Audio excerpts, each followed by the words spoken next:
됩시다.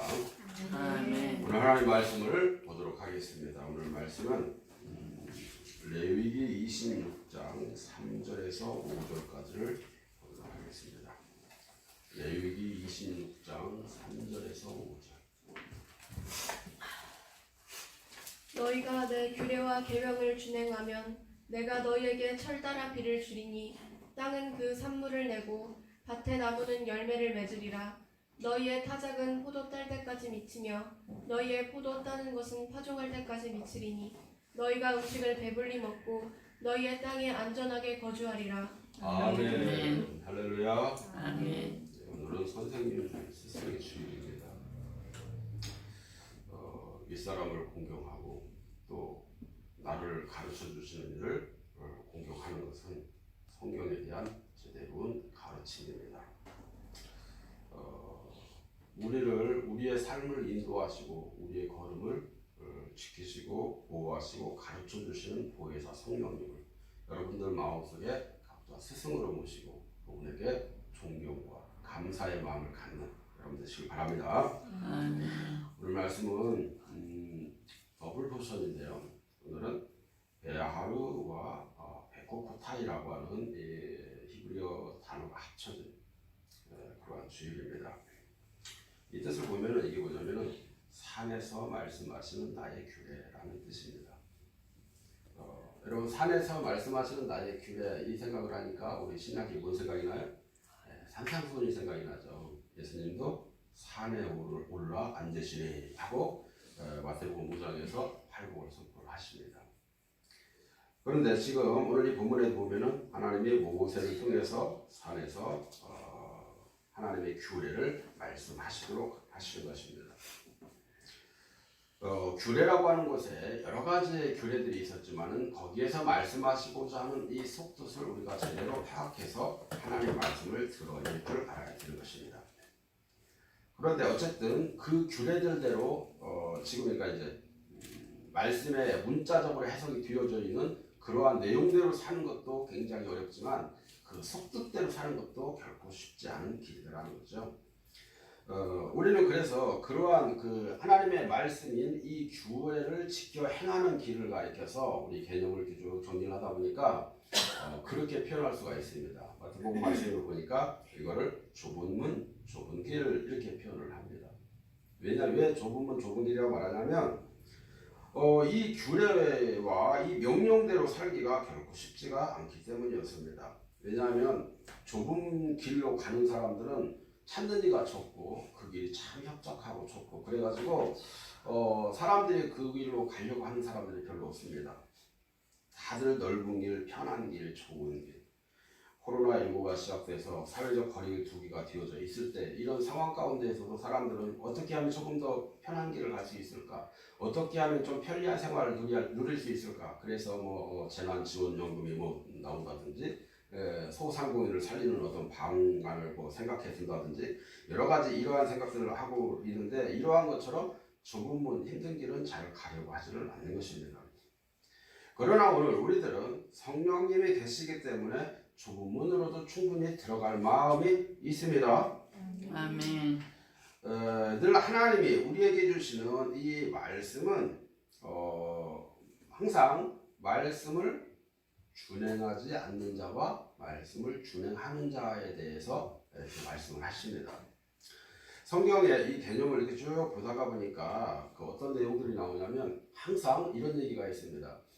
먼저 된 자가 나중되고 나중된 자가 먼저 된다. 이런 말씀이 있습니다.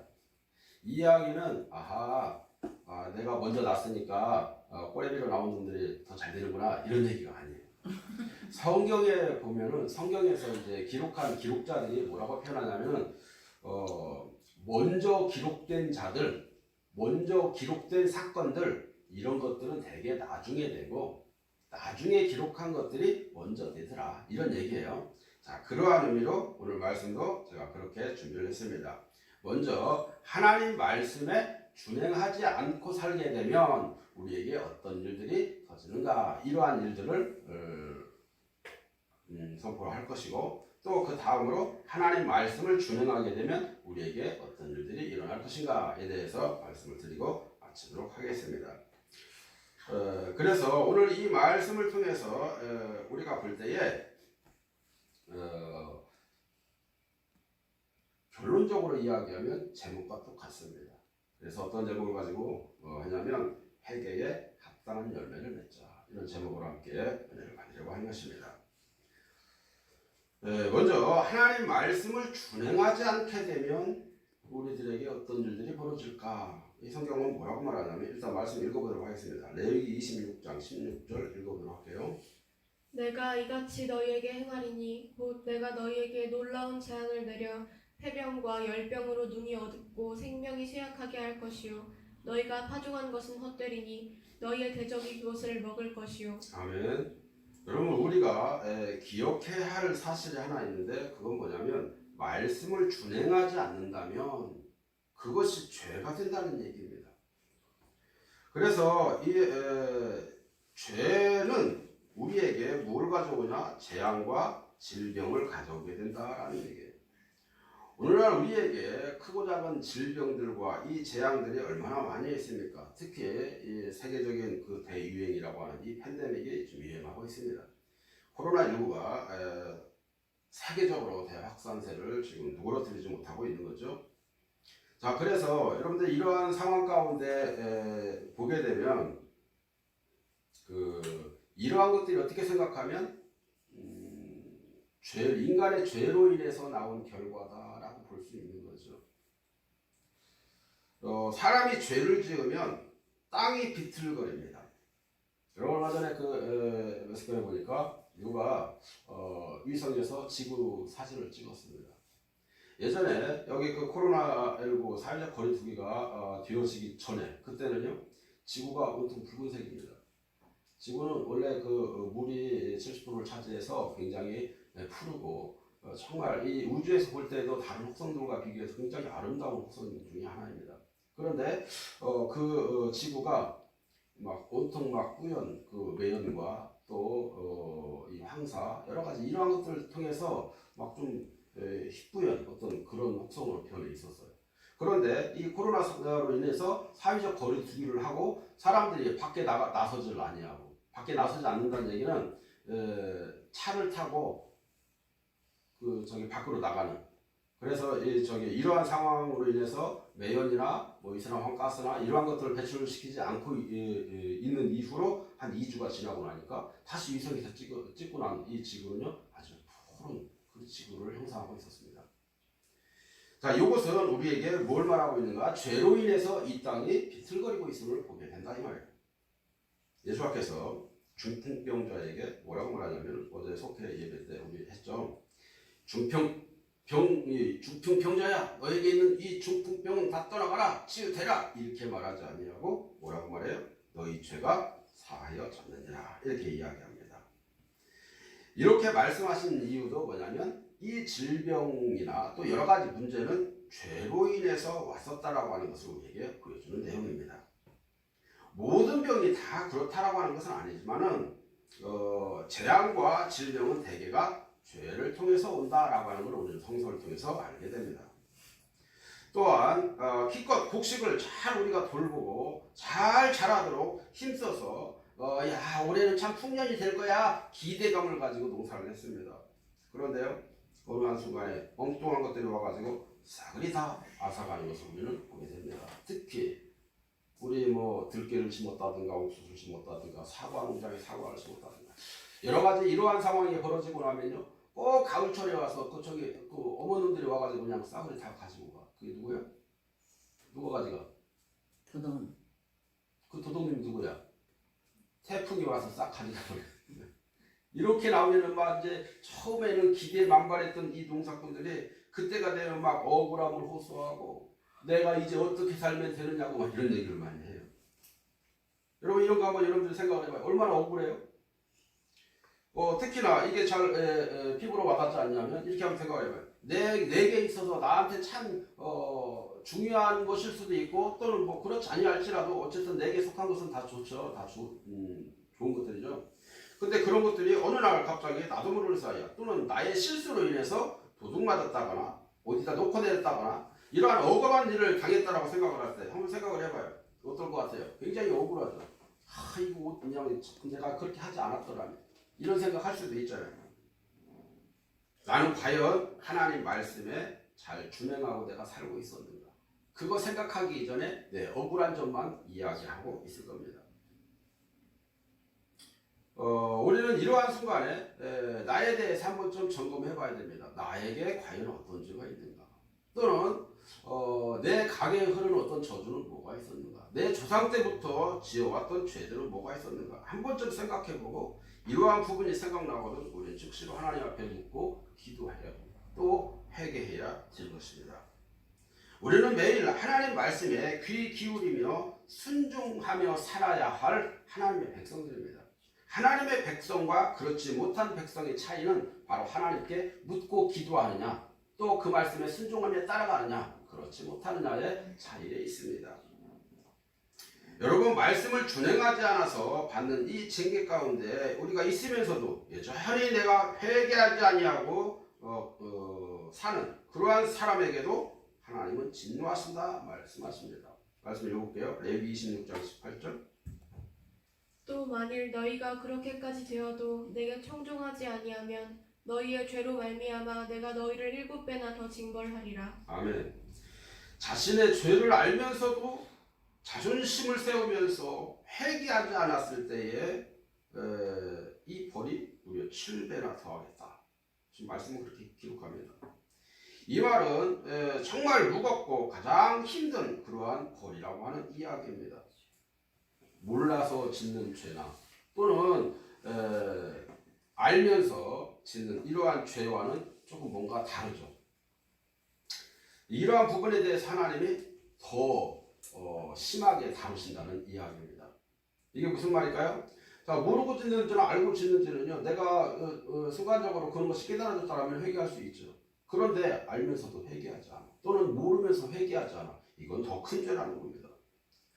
자기 고집과 아집으로 회개하지 않는 자에게 내리시는 이 형벌은 그 어떤 것들과도 비교할 수 없는 하나님의 형벌로 나타난다 이 말입니다. 자, 대개 그러한 벌들은 어떤 형벌들로 나타나게 되는 걸까요? 한번 찾아볼게요. 첫째, 땅이 황폐하게 된다 말씀드렸습니다. 땅이 효력을 잃고 곡식도 자라지 않고 소출도 적다 그랬어요. 가뭄이나 이 홍수가 나서 땅이 황폐해진다 그랬어요.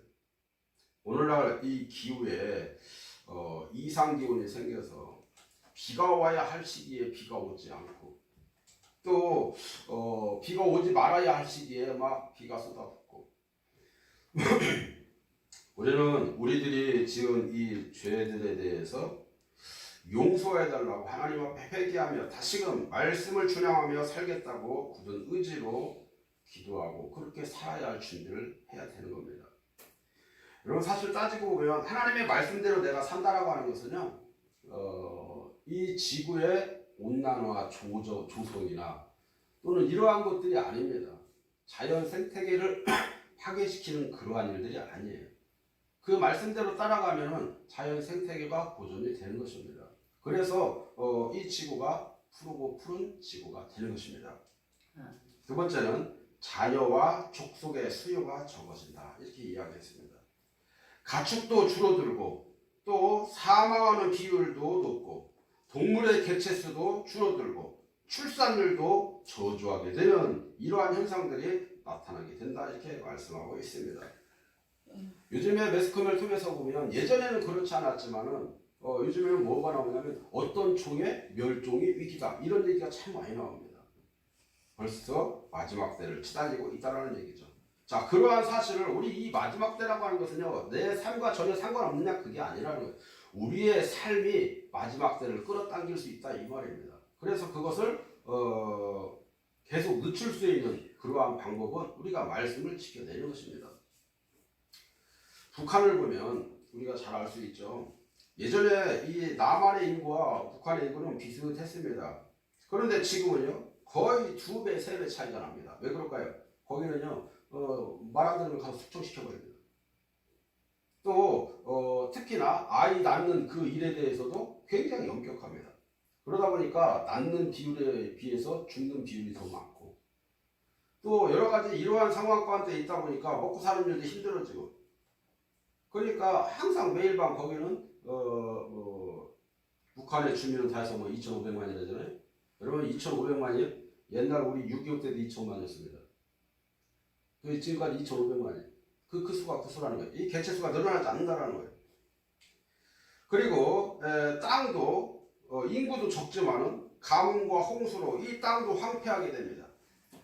핵실험을 위해서 온 산을 막 구멍을 뚫어놓고 지하자원이 자꾸 파기가 되고 또 심지어 그것뿐만 아니죠. 여기저기 다 파헤쳐가지고 황무지가 돼 있고 개간도 안 되고 씨도 안 뿌리고 문제가 심각해지는 거죠.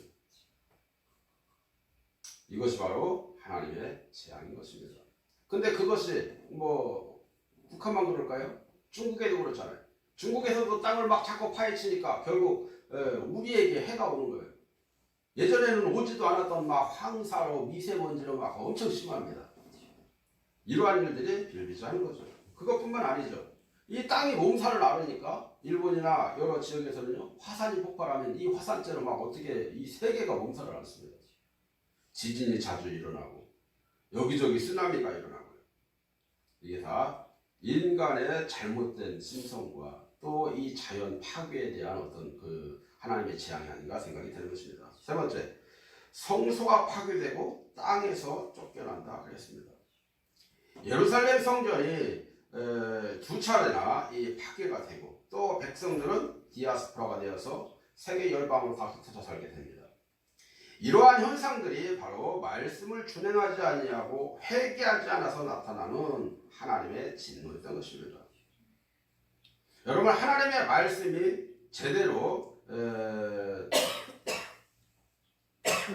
지켜지지 못하도록 방해하는 요소 중에는 여러 가지가 있습니다.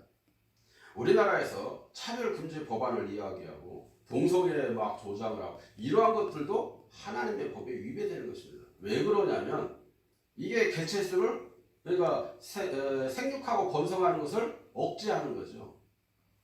여러분 생각을 해봐요. 동성애를 통해서 어떻게 아이가 생산이 돼요? 생산이 안 되는 거죠. 그러면 남들한테 다 불륜을 저질러가지고 아이 싸주려고 걔네들 데려다 키우겠다는 거예요? 그거 말도 안 되는 소리잖아요. 그러면은 이게 결국에는 죄를 조장하는 것인데 그것을 가지고 사람들은 서로 뭐 양성평등이니 뭐 인권이 거다 좋은 말은 다 갖다 붙여가지고 그걸 한단 말이죠. 그러면 결국에는 우리가 한번 그 사람들이 죄로 눈이 어두워졌기 때문에 거기까지 보이지 않는 것입니다. 만약에 자기 가족만 세상에 있다고 쳐요. 이 사람들이 동성을 했다고 칩시다. 그러면 그 다음 2세대가 있을까요? 없어요. 자기들만 그냥 잘 먹고 배설되고 살다가 그냥 죽으면 끝난다라는 거죠. 질병이 뭐 옮든 말든 땅이 뭐 썩든 말든 아무 상관없다라는 거예요. 이런 것들을 국가가 뭐 뭘 지원을 해주고 세금으로 이 사람들을 치료해주고 뭐 아니 이것은 큰 문제인데 이 문제를 문제인식으로 바라보지 못하는 그 눈들이 좀 닫혀지든가 그 주둥뱅이들이 닫혀지든가 뭔가 어떤 일이 좀 생겨야 될 것 같아요. 그런데 그러한 일이 있지 않냐고 계속적으로 안 되는 쪽으로 사람들이 이것이 아니다 싶으니까 그거 반대적인 이념만 계속 이야기하면서 그걸 논리적으로 막 풀어내려고 합니다. 그 좋은 말은 다 갖다 붙여가지고 여러분 공산주의들이 이 남한을 통일화 적화 통일화 시키려고 하는 이 전략 전술 중에 하나가요. 좋은 말은 거기다 다 갖다 붙이더라. 평화 전술, 민주주의 전술, 별로의 소리를 다 하지만 결국에는요 무력 통일이라는 얘기죠. 우리는 하나님의 진노 가운데 나타날 수 있는 이러한 조장들이 생겨나거든. 우리는 거기에 대해서 그것이 나타나지 못하도록 손 한번 들어주고 말 한번 들어주고 하는 것만으로도 우리는 소리를 내고 있는 것입니다. 그러면 여러분 우리가 지금부터라도 이러한 부분들에 대해서 다시금 좀 깨어서 회개하고 말씀을 준행할 수 있도록 또 주님께로 향할 수 있도록 내 마음도 조장하고 내 주변에 있는 그 인물들에게도 이야기할 수 있는 그러한 일들이 되어야 할 줄 믿습니다. 그렇다면 이제 말씀을 준행하며 살게 되면 우리 하나님이 우리에게 어떤 복을 주실까요? 우리가 말씀에 준행하며 살면은 첫째로 이른 비와 늦은 비를 철따라 주시겠다. 오늘 이 본문 3절로 4절 한번 읽어보겠습니다. 너희가 내 규례와 계명을 준행하면 내가 너희에게 철따라 비를 주리니 땅은 그 산물을 내고 밭에 나무는 열매를 맺으리라. 아멘. 자, 이것이 무엇을 말씀하는 걸까요? 첫째, 말씀을 준행하면 이른 비와 늦은 비를 그때에 맞게 주겠다 그랬어요. 여러분, 이스라엘 나라에는요, 농사하는 이 곡식과 이 과일들이 풍작을 이루려면은 아주 적절하게 되는 이른 비와 늦은 비가 반드시 필요했습니다. 그때에 풍년이 될 수도 있고 흉년이 올 수도 있고 뭐 그런 거예요. 뭐 그건 뭐 이스라엘만 그런 게 아니라 우리나라도 마찬가지죠. 이러한 기후 변화 역시도 성경에서 그대로 말씀하고 있다는 얘기죠. 기후제 열심히 들였다고 해서 비가 오고 안 오고 이게 아니고 하나님의 손에 달렸다는 겁니다. 하나님의 말씀을 잘 준행하며 사면 이른 비와 이 늦은 비를 적절하게 주시겠다 말씀하는 겁니다. 자, 이렇게 하늘에서 비가 오지 아니하면 사람들은요 귀신들에게 기후제를 지냅니다. 그러나 우리가 기억해야 할 사실은 이 땅에 비를 관장하시는 분은 오직 여호와 하나님 한 분뿐이라는 겁니다. 스가랴 14장 16절로 17절 읽어보겠습니다. 예루살렘을 치러봤던 이방 나라들 중에 남은 자가 해마다 올라와서 그 왕 만군의 여호와께 경배하며 초막절을 지킬 것이라. 땅에 있는 족속들 중에 그 왕 만군의 여호와께 경배하러 예루살렘에 올라오지 아니하는 자들에게는 비를 내리지 아니하실 것인즉. 아멘. 자, 이것은요 주님께서 재림하신 후에 일어나는 그러한 일들입니다. 예루살렘 이 전투 후에 예수께서 예루살렘을 수도로 세계를 통치하실 때가 통치하실 때에 이 초막절을 지키려고 이 예루살렘에 올라가야 하는데 올라가지 않으면 비를 내리지 않으시겠다 이런 얘기입니다. 사람들이 되게 하나님다 그러면 막 어디 우주 속에 있는 막 새로운 나라가 막 하늘로부터 내려올 줄 알아요.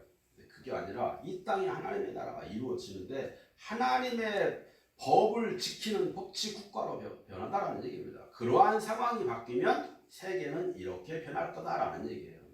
자, 이것이 대표적으로 하나의 예를 들어서 우리에게 말씀해 주시는 게 뭐냐면 이 코로나다 이거예요. 코로나 이 사건이 있기 바로 이전과 사회적 거리두기를 하고 있는 지금 이때와 이 지구의 변화가 하나님 나라와 그렇지 못한 이거와 대조를 이루며 우리에게 보여주고 있다 이 말이에요. 예수께서 바다와 바람을 꾸짖으시고 잠잠케 하신 그 일, 그거는요 그분이 자연을 주관하고 계심을 우리에게 보여주는 내용입니다. 아방 시절에 이스라엘 백성이 하나님의 말씀을 듣지 아니하고 우상을 섬겼을 때에 가뭄으로 3년 6개월 동안이나 비가 내리지 않았습니다. 그때 엘리야가 한 일이 뭐죠? 그 선지자가 하나님 앞에 간절히 사모하며 기도합니다. 여느 요구처럼 기후제 드리지 아니하고 땅에 비를 내려달라고 간절히 기도하니까 3년 6개월 동안이나 가뭄으로 메말라 있었던 이 땅에 하나님이 비를 주셨다 말씀합니다. 결국 이른 비와 이 늦은 비는 복의 상징적인 의미로 성령의 어떤 충만하신 이 은혜를 말하고 있음을 우리에게 보여주는 대목입니다. 그러므로 우리는 하나님 말씀을 준행할 때에 적절하게 성령의 능력과 은혜의 담비를 내려주신다는 것을 우리는 이해할 필요가 있습니다. 구원받은 이 성도들은 하나님의 이 은혜가 있어야 우리가 예수님을 닮아가는 이러한 풍성한 삶을 살아갈 수가 있게 됩니다. 그러므로 하나님의 은혜는 말씀에 순종할 때 임하는 것임을 믿으시기 바랍니다. 두 번째, 하나님 말씀을 준행하면 일단 먹고 사는 것을 보장받을 수 있다 이야기합니다. 사람들이 되게 아니 내가 먹고 사는 데 대해서 내가 이렇게 하면은 하나님 왜 해주신대? 밥 숟가락 한 숟갈 준대 이렇게 이야기하는 사람도 있을 수 있어요. 그런데요 제가 단호하게 얘기할게요. 먹고 사는 문제도 하나님의 책임지시는 겁니다. 말씀을 볼까요? 레위기 26장 5절과 10절 한번 읽어보도록 하겠습니다. 너희의 타작은 포도 딸 때까지 미치며 너희의 포도 따는 것은 파종할 때까지 미치리니 너희가 음식을 배불리 먹고 너희의 땅에 안전하게 거주하리라. 너희는 오래 두었던 묵은 곡식을 먹다가 새 곡식으로 말미암아 묵은 곡식을 치우게 될 것이며. 아멘. 자, 사실 이 이야기와 예수님이 말씀하신 그 새 포도주와 흔 가죽부대 뭐 이런 얘기와 같은 얘기입니다. 이렇게 말씀하시는 것은 그만큼 수확이 넉넉하고 풍성하다라고 하는 이러한 말씀이죠. 자, 이스라엘은 사실 3월에서 4월, 5월에 이 보리와 이 밀을 추수하는데요. 포도가 수확할 시기인 이 7월까지 이 타작이 이어진다라고 하는 것입니다. 또한 이 포도 추수가 보리를 파종할 이 가을까지 또 수확하게 된다라고 하는 이야기입니다. 그만큼 포도 수확도 또는 이 보리나 밀 수확도 풍성하다라는 얘기입니다. 얼만큼이나 풍성하면 그것을 심을 때까지 그걸 수확하냐는 얘기죠. 우리가 하나님 말씀을 준행하게 되면 광야에서 만나를 주셨던 것처럼 곡식과 이 과일을 우리에게 풍성하게 채워 주시겠다는 겁니다. 만나를 주실 때 누구든지 다 배불리 먹었다고 그랬어요. 정말 막 입에서 만나 냄새가 날 정도로 지겹게 먹었다라는 거예요. 이 묵은 곡식을 다 먹기도 전에 새 곡식이 나오면 묵은 곡식을 치우고 새 곡식을 먹을 정도로 이 곡식들이 풍성해졌다는 거예요. 그러므로 하나님의 공급하시고 또 없는 것도 만들어내시는 이러한 분이시라는 사실을 우리는 꼭 기억하고 하나님 말씀 앞에서 순종하려고 하는 노력을 해야 할 것입니다. 다 지금 내가 있으니까 하나님도 있지, 아니 그렇게 생각하면 안 돼요. 하나님이 계시기에 내가 존재하는 겁니다.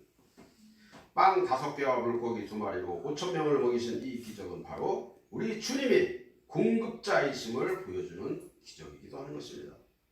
여러분, 하나님의 말씀을 잘 준행하면 우리의 생계를 책임져 주신다라고 하는 것을 믿어야 할 것입니다. 그러니까 예수께서는 먼저 그의 나라와 그의 의를 구하라. 그리하면 이 모든 것을 너에게 더하여 주실 것이라 분명히 말씀하십니다. 지금 예수께서 뭐라고 하냐면 너희 먹고 살 것을 먼저 먹어라. 그러고 난 다음에 풍족해지거든 그의 나라와 그의 의를 구하라. 절대 그러지 않았습니다. 순서가 바뀌었어요. 너희는 먼저 그의 나라와 그의 의를 구하라 말씀하시죠. 만일 생활이 어렵고 궁핍하다면 내가 하나님 말씀을 거역하고 있는 건 아닌가 혹시 생각해보고 그 부분에 대해서 더 하나님 앞에 막 나오려고 하면 이 문제가 해결되는 것입니다. 그러니까 문제 해결점이 그거라는 거예요. 세 번째, 말씀을 준행하면 평화를 보장해 주신다 말씀합니다. 레위기 26장 6절 읽어보겠습니다. 내가 그 땅에 평화를 줄 것인즉 너희가 누울 때 너희를 두렵게 할 자가 없을 것이며 내가 사나운 짐승을 그 땅에서 제할 것이요 칼이 너희의 땅에 두루 행하지 아니할 것이며. 아멘. 자, 여기서 보니까 여기서 말하는 이 평화는 뭐냐면 히브리어로 샬롬을 말합니다. 따라서 샬롬. 이 샬롬이라고 하는 뜻은 뭐냐면 그냥 평화 이런 얘기라기보다 두려움이 없는 상태 또는 사나운 짐승이나 이 적들이 공격하지 않을 때 이럴 때를 말하는 겁니다. 그래서 이런 세상이 줄 수 없는 평화 이게 샬롬이에요. 예수님 자신이 샬롬인 것입니다. 그래서 예수님이 우리 가운데 오시면 우리에게 세상이 줄 수 없는 넉넉한 평화가 우리 가운데 임하게 되는 것입니다. 마태복음 14장 27절 요거를 예수께서 이르시되 안심하라 나니 두려워 말라. 아멘. 자, 예수 안에 있을 때 누리는 평강이 참 평강이요 샬롬인 것입니다. 부활하신 후에 제자들에게 처음 나타나셔서 하신 말씀도 너희에게 샬롬이 있을지어다 말씀하신 겁니다. 아멘. 아무리 돈이 많고 권세가 있어도 마음이 평안하지 아니하면 아무런 소용이 없습니다. 행복하지 못한 거죠. 이 평안은 주님이 주시는 것입니다. 말씀을 행하여 주님이 주시는 이 평안으로 이 세상을 이기며 사는 여러분 되시길 바랍니다. 네 번째, 말씀에 준행하면 하나님께서 성막을 세워주신다 말씀하십니다. 레위기 26장 11절 읽어보겠습니다. 내가 내 성막을 너희 중에 세우리니 내 마음이 너희를 싫어하지 아니할 것이며. 아멘. 이 성막은 하나님이 임재하시는 장소입니다. 다시 말하면 하나님과 나와의 이 만남의 장소를 수시로 주시겠다는 거예요.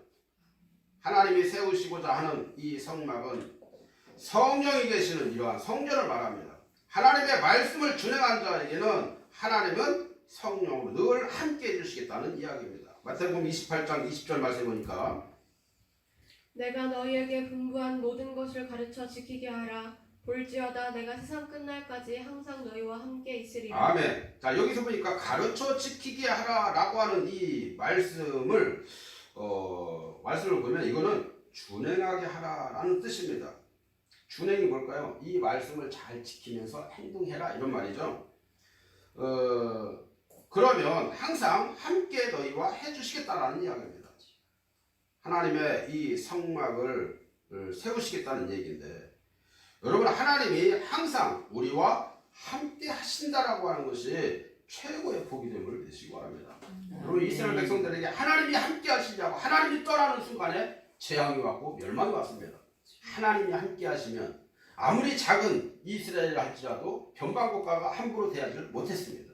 그러므로 사랑하는 여러분, 지금이라도 우리는 늦지 않았으니 하나님의 말씀으로 돌아가기 위해서 회개에 합당한 삶을 살아내는 여러분이 되어야 할 줄로 믿습니다. 회개하면 하나님은 언약을 기억하시고 또 그 언약대로 우리를 이끌어 주시다 했습니다. 레위기 26장 40절로 42절 읽어보겠습니다.